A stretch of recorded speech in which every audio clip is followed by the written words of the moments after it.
network, and whenever he comes on these cruises, he says, the network says, now keep your phone on because we need to be able to contact you. We got to talk about the upcoming episodes and some projects we have for you and some events we need you to do. So keep your phone on so we can reach you. And this gentleman says, these people, I paid a lot of money for this cruise, and they deserve my full, undivided attention. Ladies and gentlemen, everyone's favorite college boy, Lieutenant Joe Kendall.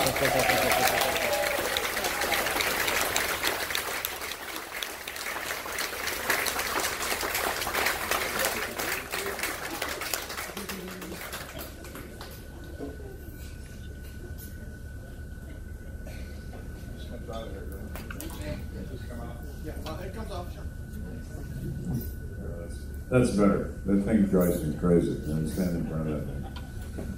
Good morning. Good morning. Thanks for coming. You'll have a good time. You'll have a good time. Unlike a lot of people that do this, people who are entertainers, I'm available to you all the time. I'm around somewhere, usually in a bar, but I'm around. If you see me, come talk to me. Don't hesitate. You want a picture with me? Fine, we'll get one. Whatever it is you require.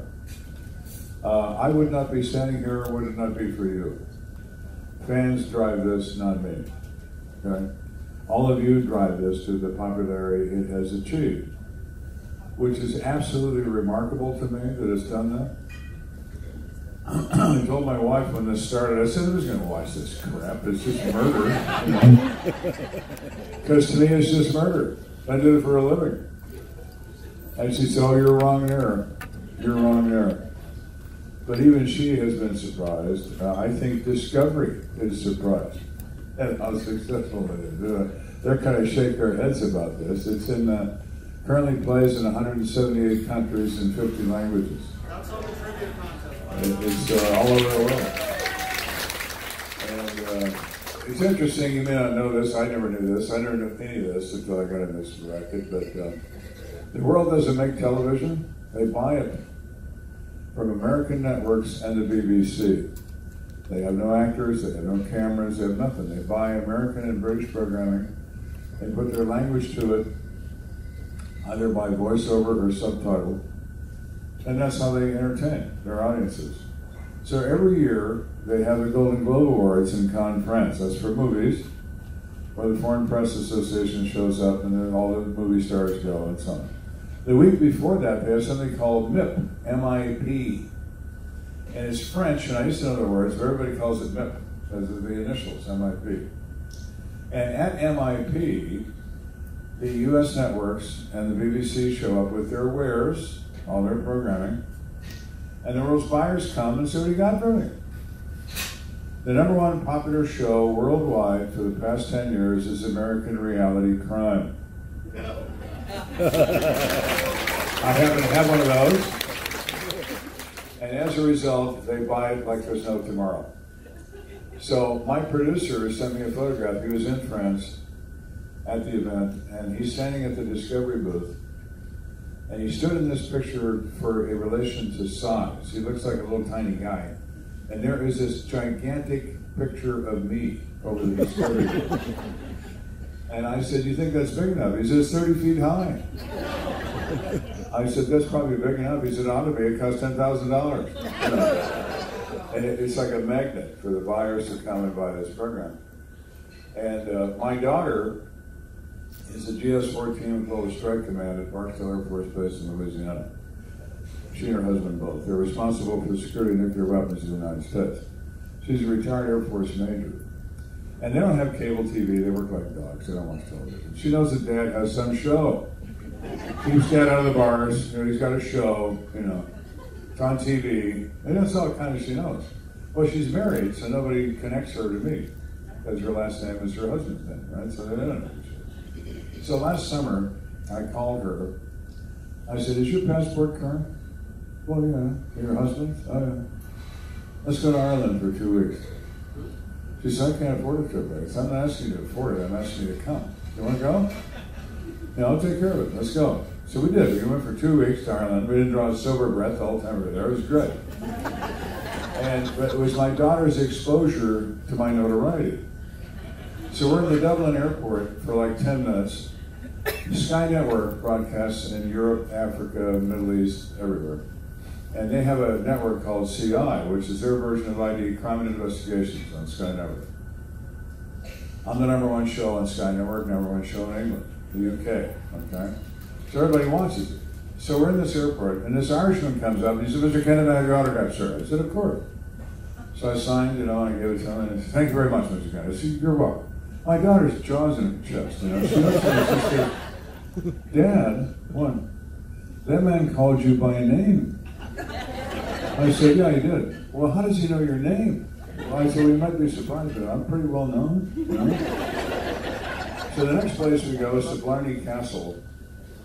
They say, "Want to kiss the Blarney Stone?" Everybody has to kiss the Blarney Stone. Which you do upside down from 110 feet off the ground, by the way. It's a little bit of a dangerous thing to do. But anyway, we've already done that. So kids want to go. Oh, we want to go. All right, fine. In front of the Blarney Castle was Blarney Woolen Mills, which in the 19th century was a woolen mill.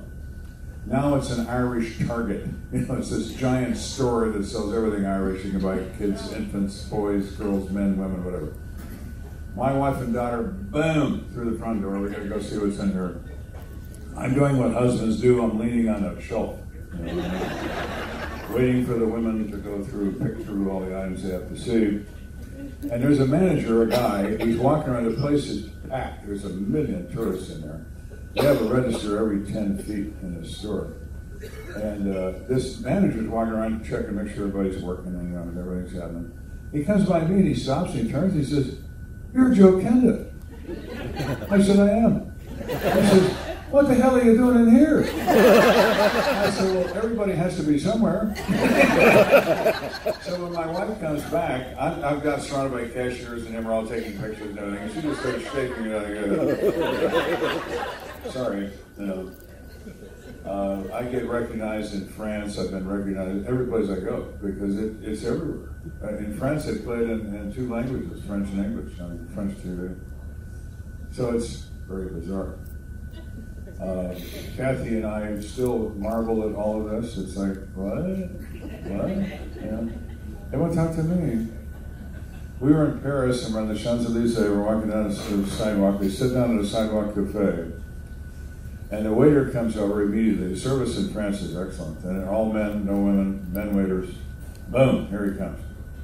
He stops 10 feet short of the table. "Monsieur," he says, "Oh God, I mean, where am I? Is there a sign that says don't sit here?" I mean, that's what I think he's doing. "You are Joe Kenda." "Yes, I am." My wife's like, "I can't take you anyplace." I said, when this first started, years ago now, they sent limousines so I can go to the airport.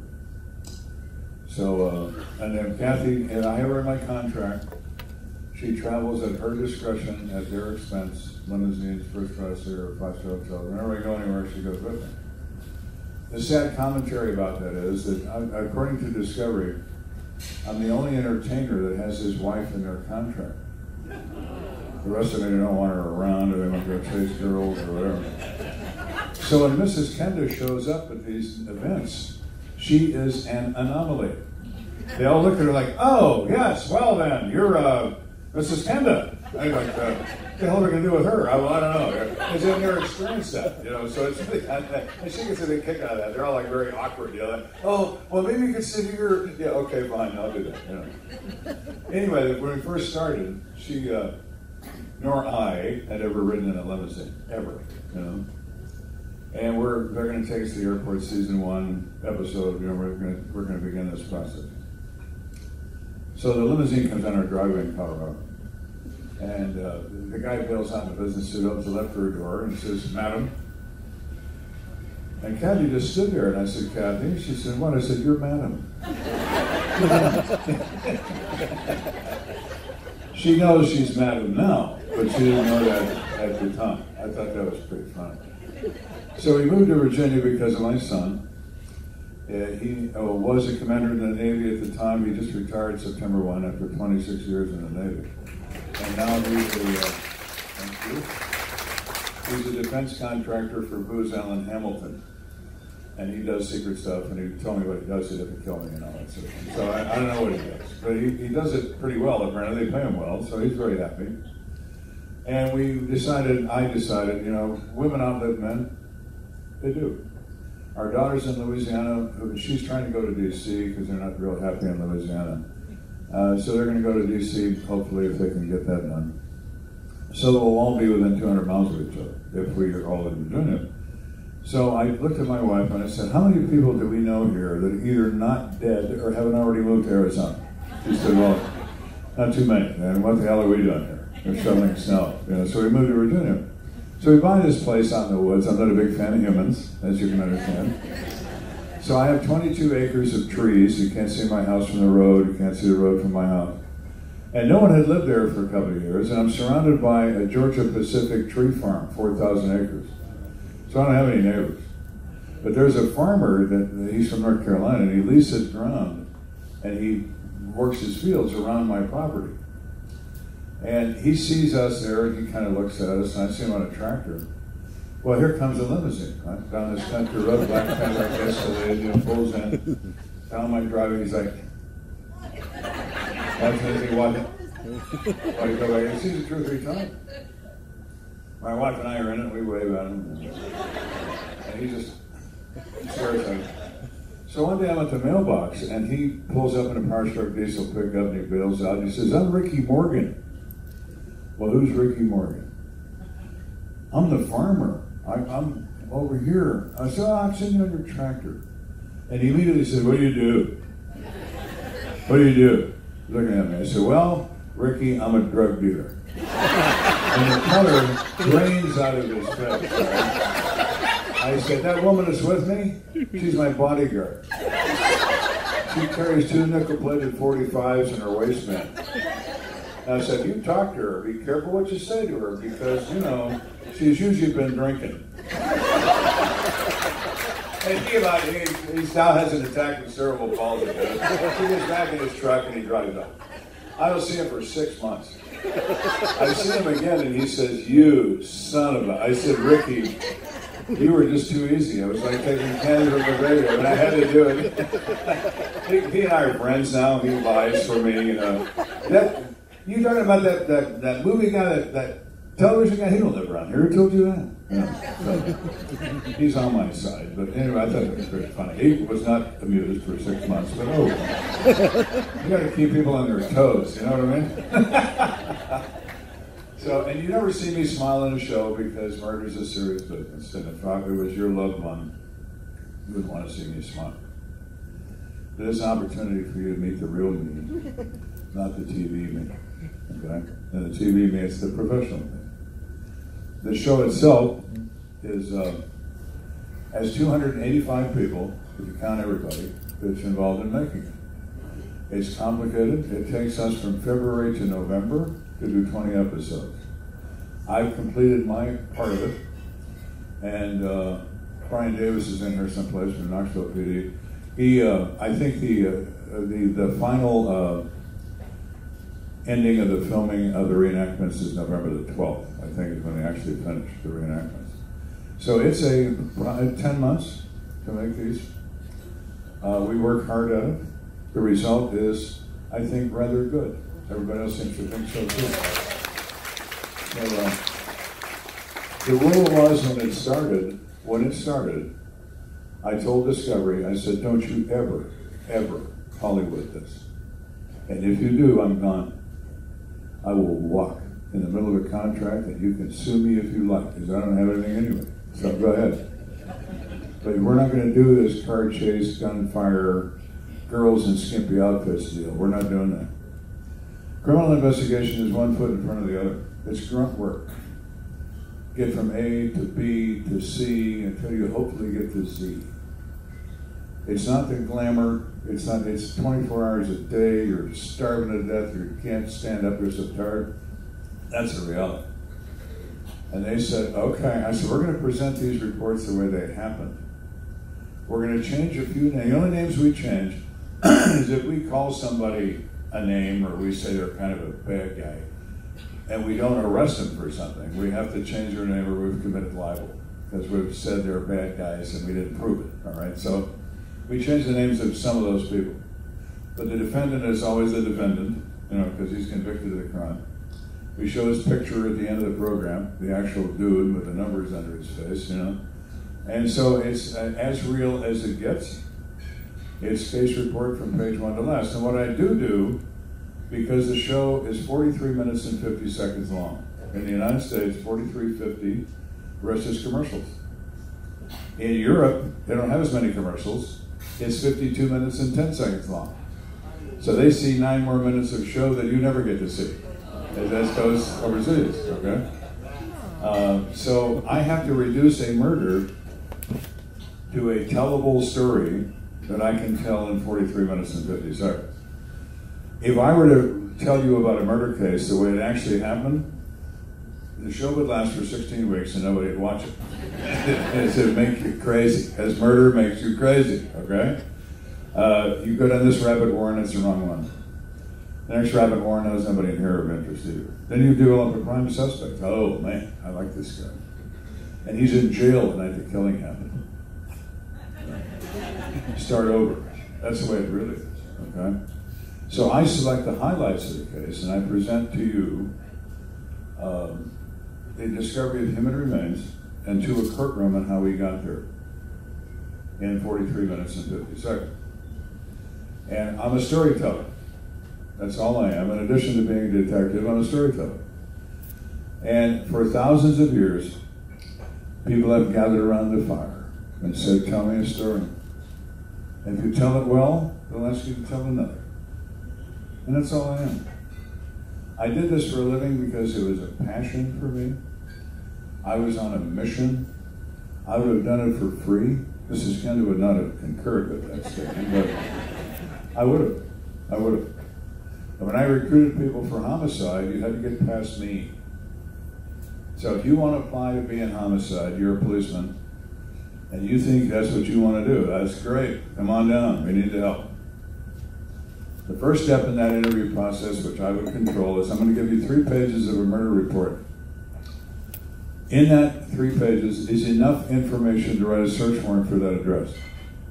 I want you to write an affidavit for a search warrant. How are we going to establish probable cause to believe evidence can be found at this location? You have 1 hour. You can do it in crayon. I don't care how you do it, as long as I can read it. And if they pass that thing, then we can move on to a few other steps. But the final thing I say to them is, here's what you need to understand. You're going to join a very small club that chases the true bad people. As a result, you are speaking to the most unforgiving guy you've ever met in your life. I have no sympathy. I left it in my other pants. Don't ever tell me that you're tired. Don't ever tell me you're hungry. Don't ever tell me you have to go home and see your wife. If I thought you needed a wife, I would issue you one. We are here to do this. You want to do this with me? I will be right with you. I'll be kicking the door and going through the skylight with you. But it's us versus them. Now, if you don't want to do that, we'll shake hands. You can go ride a motorcycle. I'll be a narcotics detective, whatever you want to do. No hard feelings. And a lot of times, I don't think I can do that. Okay, great. Thanks for telling me now. You know, see ya. Enjoy your career. But other guys, no, I want to do that. Great. Come on down. You go from being an old guy, or a new guy to an old guy in about 15 minutes in homicide. There's no rookie status. Go to work. Let's go to work. I recruited a kid. His name is Derek Graham. He's still a homicide detective in the spring. Great guy. I recruited him because he was smart. He had good street smarts. I just liked him. You know, he was a thinker. He didn't jump ahead at something. And so I convinced him to apply, so he applied. I took him, of course, immediately. And he comes to work his first day. He looks like a banker. You know, he's in a Hart Scheffner and Marx. And I said, "Boy, you look terrific, Derek." "No, thank you, sir." You know, so he's there for about an hour. And because I'm the boss, I have a window. All right, so I call him and I say, "Hey, come here." "Yep, yes, sir." "See that rising smoke on the horizon down there?" "Yes, sir." I said, "That's a house fire." "Is it?" He said, "Well, not really, Derek. It's a concealment fire. The fire department has found a woman in that place, shot twice in the face with a .45 automatic. Somebody burned this house to cover the murder." and it's your case.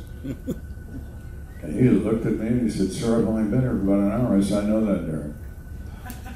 But I'm going to throw you in the deep end of the pool and I'm going to see if you can swim." "I think you can, but let's find out." I said, "Now I'm going to go with you. I'm coming with you. And I won't say a word unless you do something hopelessly illegal. I'm just going to be with you. Let's go." So we walk outside. He's so upset he can't put the key in the door lock. His hand is shaking. 2 days later, he arrested a guy that did that, and he did a fine job. And I said, "So, Derek, what have you learned?" He said, "It was the best experience of my life. Baptism by fire." There you go. And he's a good kid.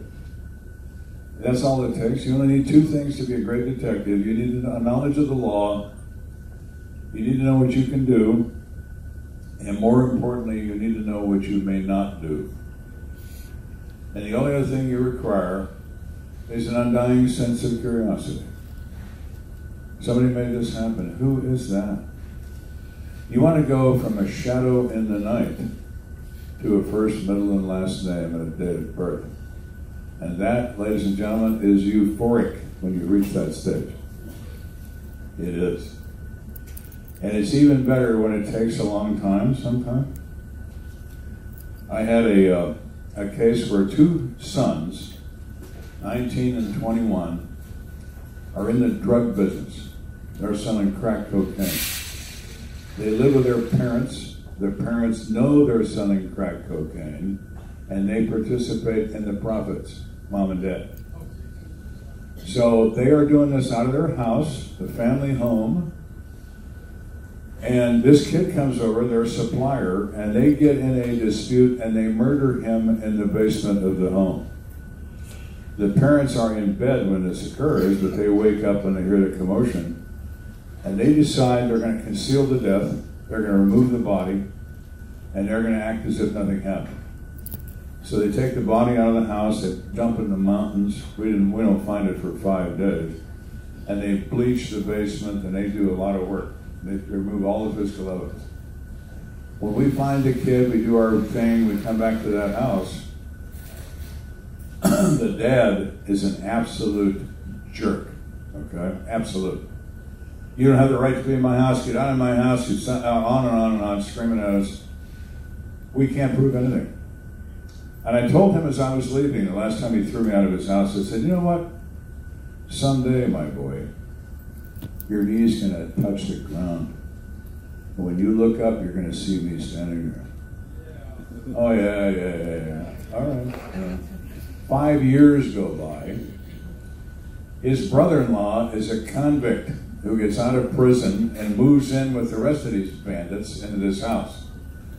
They get in a dispute, and their brother-in-law stabs the shit out of this guy. It almost kills him, all right? But he's in intensive care Memorial Hospital, and he's going to survive. He's got multiple stab wounds to the chest. So I got the brother-in-law by the throat. I said, "The problem here, Eddie, is you have 2 prior convictions for a felony. You know what that means? When I can convict you on this, it's habitual criminal, and you're going away forever. Life in the slammer. You like that? You like eating those bologna sandwiches? Because you're going to be doing a lot of it." And he's looking at the table. I said, "Unless, of course, there's something you know that I'd like to know." And he thinks about that for a few minutes, and there is no loyalty in the bad guy world. None whatsoever, not even with blood. They roll over on their own mother if it's to their advantage, okay? I helped him take the body out of the house. All right then. So I go arrest the 2 sons. Arrest one first.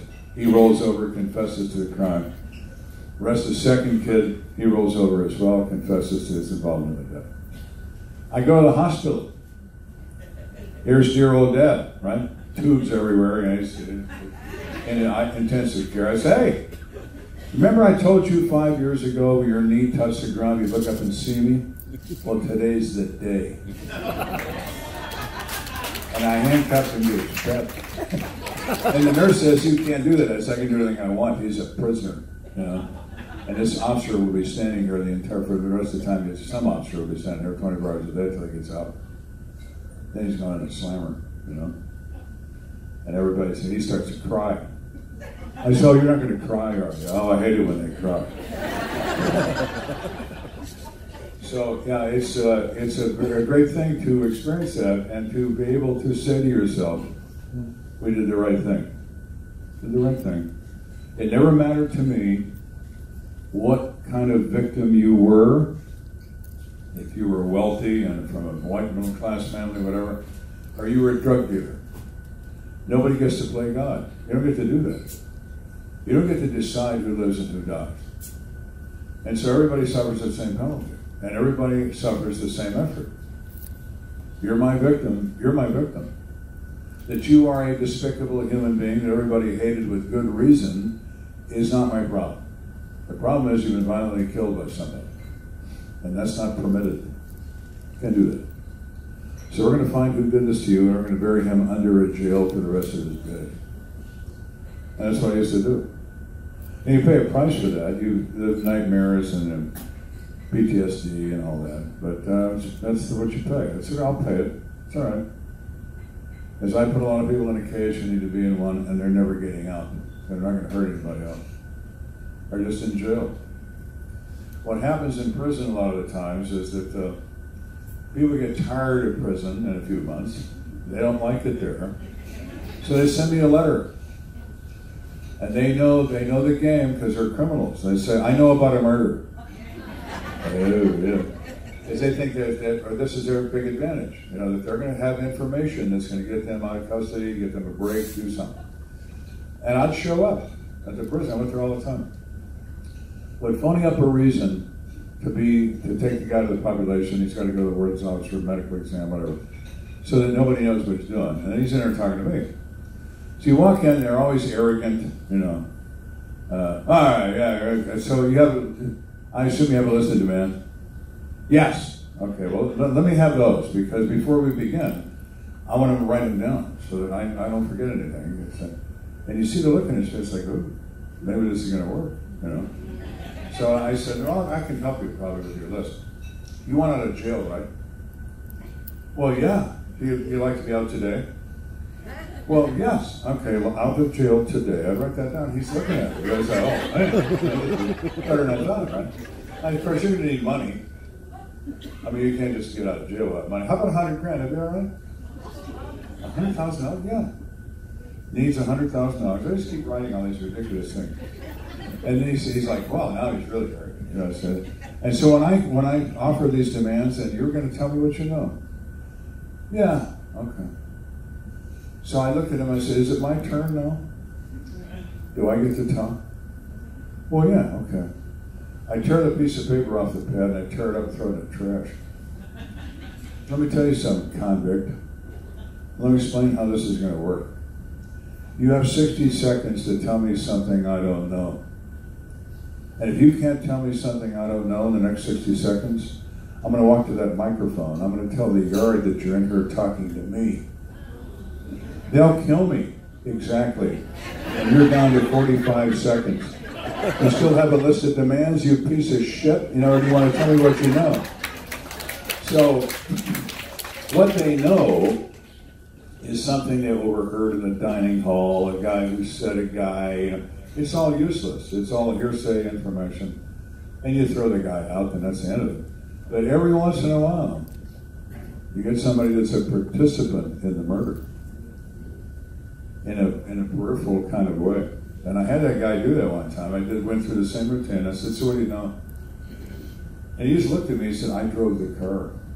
Oh, my. Now that's interesting. And wound up, we took care of that guy. Because he testified against everybody went to jail.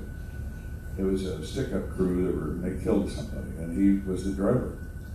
And he knew everybody's name and what they did, and it all works. So it was worth it to go, but 99% of the time it was not useful. So I've rambled on for 45 minutes or so, or 30 minutes. We're going to take a little break for about 15, come back for Q&A. And at that time, you can ask me any question you like about any subject. You may not like the answer, but it will be the truth. Okay? So I'm going to give it back to James, and I'll see you in a couple of minutes.